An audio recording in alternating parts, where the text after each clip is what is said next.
Assalamualaikum warahmatullahi wabarakatuh.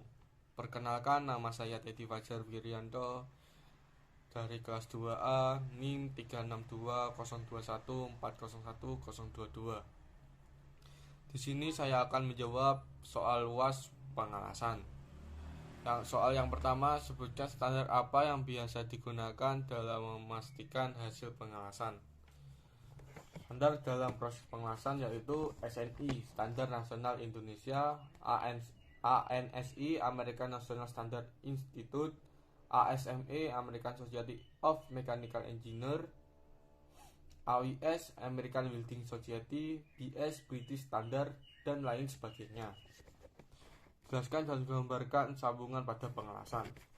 Sambungan pada pengelasan yaitu sambungan T-join, sambungan yang menyerupai huruf T. Sambungan boot join,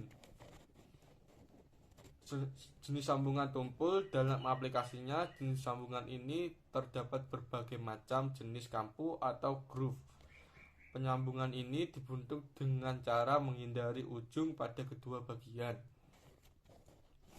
Yang ketiga, sambungan lap join, sambungan yang terdiri dari dua benda kerja atau objek las yang saling bertumpukan.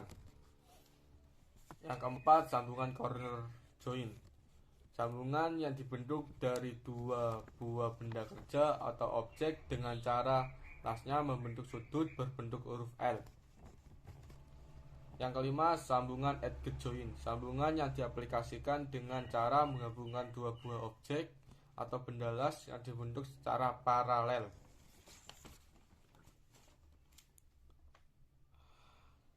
Soal nomor 3, sebutkan hal-hal yang perlu diperhatikan dalam penyimpanan elektroda. Yang pertama, simpan elektroda pada tempat yang kering dengan kemasan yang tertutup rapi. Yang kedua, jangan disimpan langsung pada lantai. Yang keempat, yakinkan bahwa udara dapat bersirkulasi di bawah tempat penyimpanan atau rak.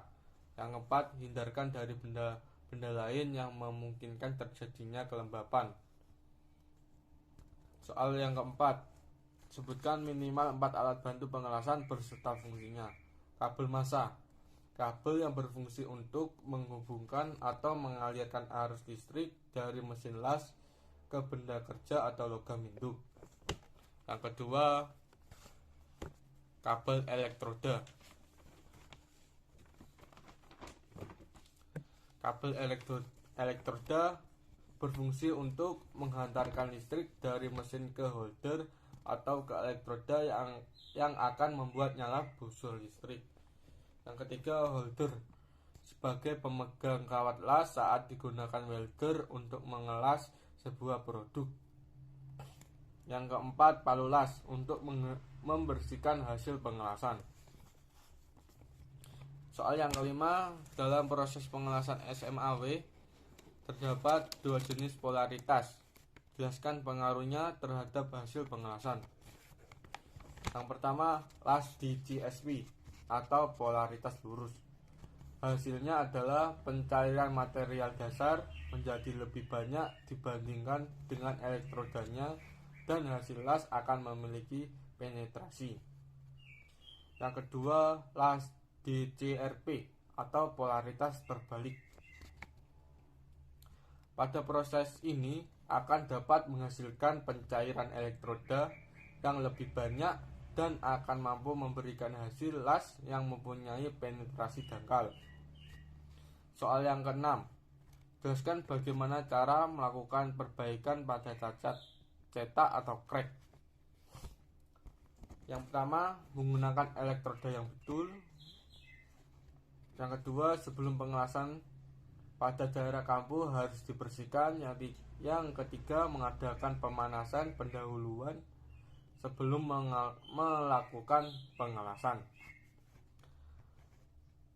Soal nomor 7, sebutkan minimal 4 jenis cacat pengelasan beserta penyebabnya. Yang pertama, cacat las undercut.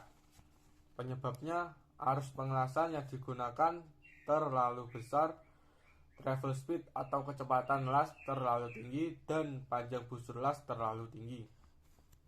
Yang kedua, porosity atau porositas. Penyebabnya adalah elektroda yang digunakan mesin masih lembab, busur las terlalu panjang, dan arus pengelasan terlalu rendah. Yang ketiga, slag inclusion. Penyebabnya adalah proses pembersihan slag kurang sehingga tertumpuk oleh lasan, ampere terlalu rendah, dan busur las terlalu jauh. 4. Tungsted inclusion.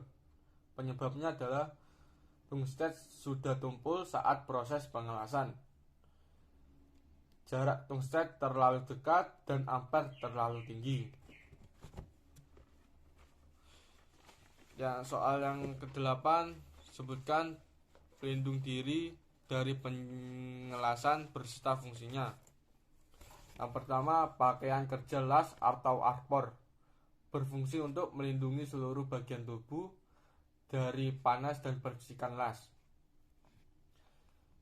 Yang kedua, sarung tangan las berfungsi untuk melindungi kedua tangan dari percikan las atau spatter dan panas material yang dihasilkan dari proses pengelasan. Yang ketiga, sepatu las berfungsi untuk melindungi kaki dari kejatuhan benda yang berat dan benda tajam. Yang keempat, helm las atau topeng las berfungsi untuk melindungi bagian wajah dari percikan las, panas pengelasan, dan sinar las ke bagian mata. Yang kelima, masker las berfungsi untuk melindungi pernafasan dari bahaya asap las.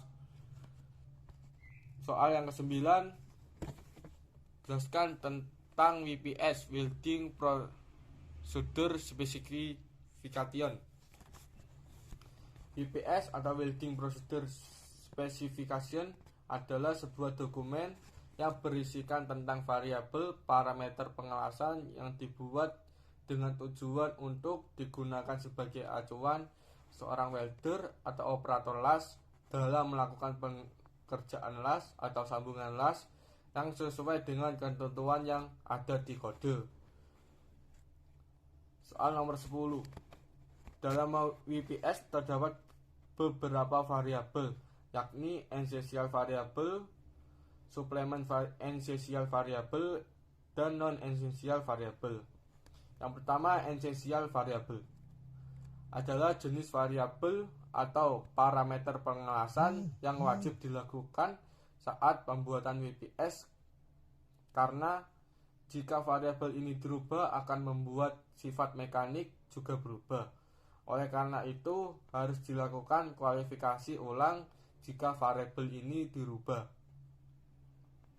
2. Supplement essential variable merupakan variabel yang akan mempengaruhi hasil sambungan las jika dilakukan pengujian impact.